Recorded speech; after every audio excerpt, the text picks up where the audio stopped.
Do you know someone who's been discriminated against, or maybe you've been the victim of discrimination? How would you like to know that you can make a difference?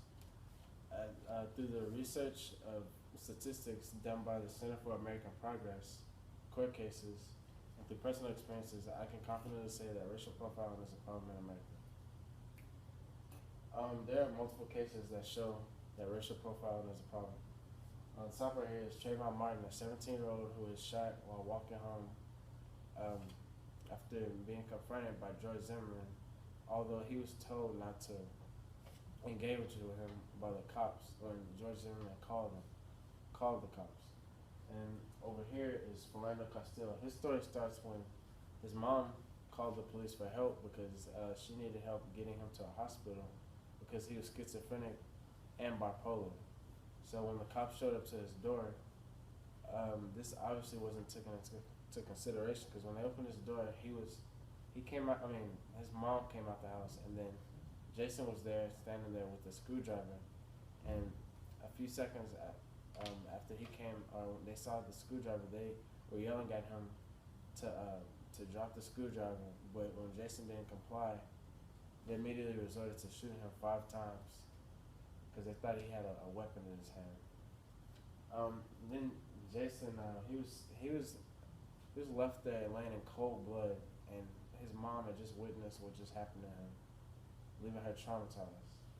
And then to the bottom right here is Tamir Rice. Tamir Rice was a 12-year-old boy who was in the park and was shot.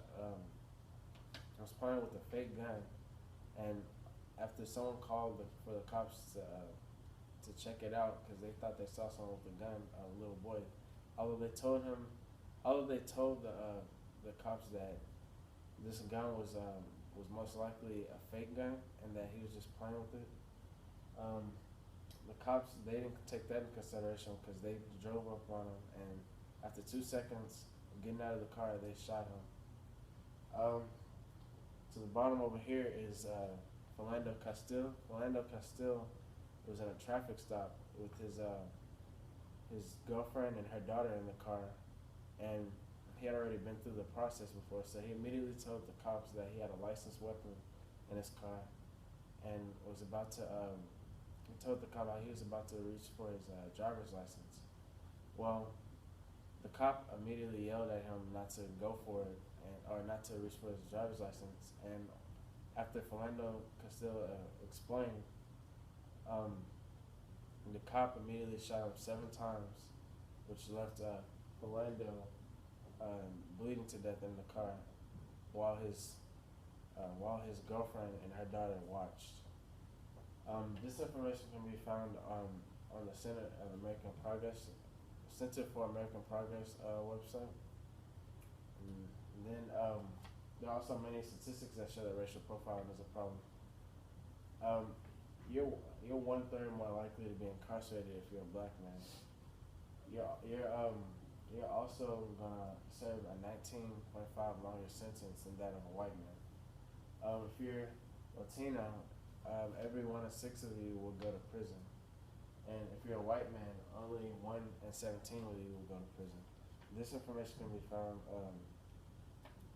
also for the Center on the website for the Center of American Progress. Um, the the Act to End Racial Profiling was brought upon by Benjamin L. Cardin. He's a U.S. Democratic senator, and in this act, the goal would be to legalize racial profiling, and he'd do this by making sure there was new training by the authorities, and then he would eliminate all the procedures that would involve something that could lead to racial profiling, and create new procedures that would go away from that. And then he would also offer remedies to those who were harmed by racial profiling. And this can be found in the article of by Benjamin L. Cardin that's called "There's a Need to End Racial Profiling Act." Something that needs to be understood is that although racial profiling has saved us, stopped terrorist attacks such as 9/11 while it was going, it's not right because although this can save you, well, you got to realize that many people's rights will be offended and harmed just because you decide to racially profile someone before it saves anybody. And then the 14th Amendment, it promises equal protection of our rights, and this is something that's promised by the government, but at the same time, that's also abused by them multiple times.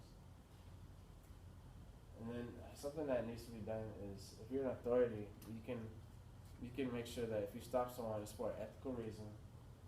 If you're a citizen, you should make sure you're educated on your rights, and you should also exercise them so it'll be more common and fluent within the community. Something that you can always remember is that you should be the change that you would like to see.